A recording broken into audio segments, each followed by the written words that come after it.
దేవుని నామమునకు మహిమ కలుగునుగాక. ఈ ఉదయకాలము మీకందరికీ వందనాలు తెలియజేస్తున్నాను. ఈ దినము మిమ్ములను బలపరచు దేవుని మాట. నీ కృప ఆకాశము కంటే ఎత్తైనది.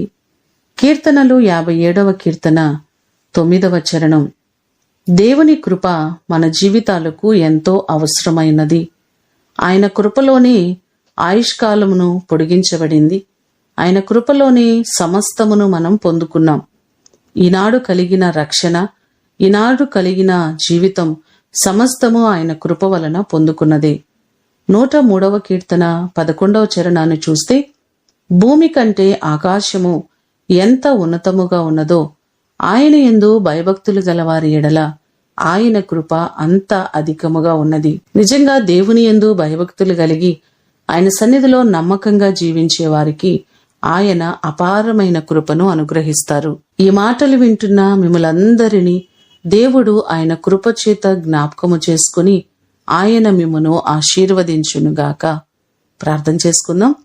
సకల ఆశీర్వాదములకు కారణభూతుడవైన మా ప్రియ ప్రేమ కలిగిన పరలోకపు తండ్రి, నీ కృప చొప్పునని మేము ఈరోజు బ్రతికి ఉన్నాం, సజీవులుగా ఉన్నాం, రక్షణను మేము పొందుకున్నామయ్యా. మీరిచ్చినటువంటి ఇటు శ్రేష్టమైన రక్షణ నీ కృప వలన మేము పొందుకున్నదే. నీ కృప లేనిదే మేము అర్హులము కాదు, యోగ్యులము కాదయ్యా.